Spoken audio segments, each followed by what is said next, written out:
What you need, a Twilight Zone metaphysical transmission. In a shadowy corner of the dream called 1959, the Twilight Zone offered a parable disguised as noir.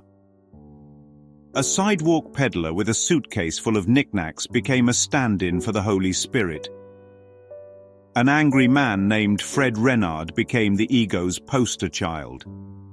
And somewhere between a pair of slippery shoes and a leaky fountain pen, the illusion of need was undone. This is not just a story. It is a transmission. The salesman a symbol of the Holy Spirit.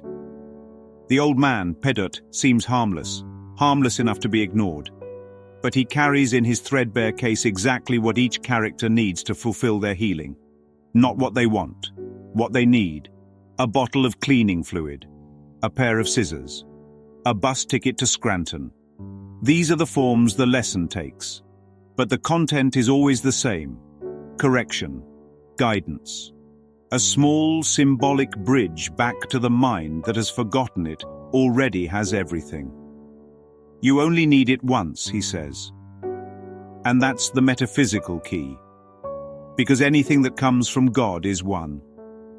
Truth doesn't repeat itself. Forgiveness doesn't recycle. Grace doesn't stutter. Only illusions need reinforcement. Only the ego needs to be told again and again.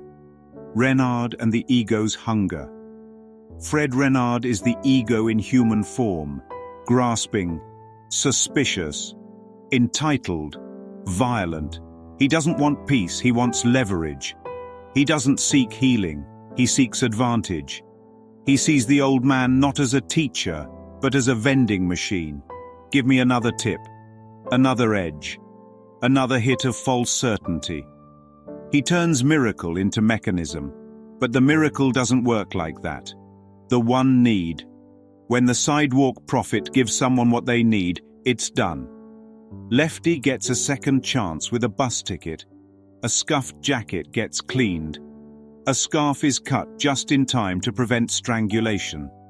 Each one receives a gift. Each one is healed in a single movement. But Renard? He demands a pen that drips again. He wants to wring out the Holy Spirit for personal profit. The pen won't drip, because the true lesson never repeats. Atonement doesn't double back. The ego can't accept simplicity. The Course teaches that the ego analyzes, the Holy Spirit accepts. And Pedot, as a symbol of right-mindedness, accepts everything as it is. He uses what's available, scissors, shoes, even silence, to extend healing in the form that can be received. But Renard can't accept it. He needs more. He needs control.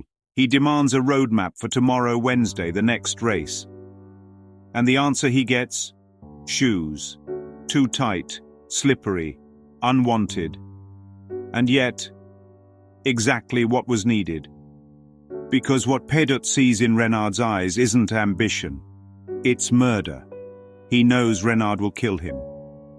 And so the final item, the last gift, is a pair of leather-soled shoes that send Renard slipping into his own undoing. The shoes, like every other item, are perfect. But this time the lesson comes through loss. Because even the ego cannot escape the curriculum. It can only delay it.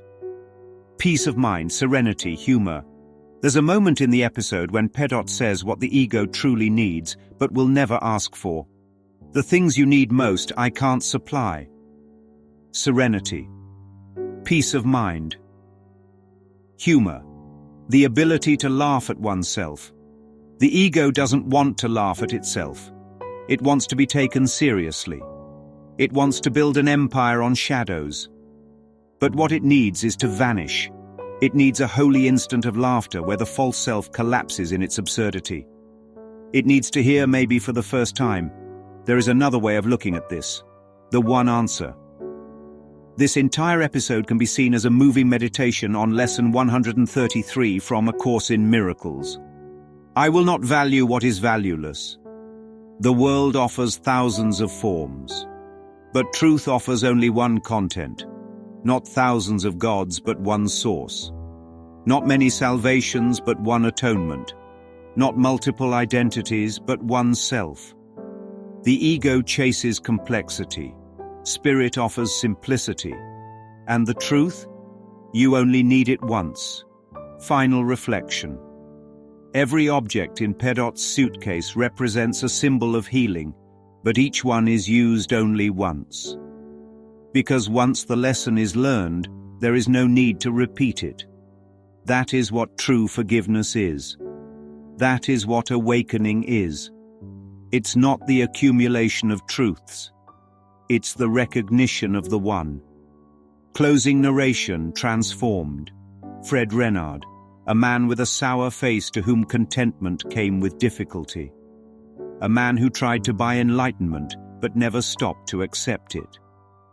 A man who was given all that he needed and still wanted more. A man who fell, not because he lacked, but because he refused to see that the one thing given in love is always enough.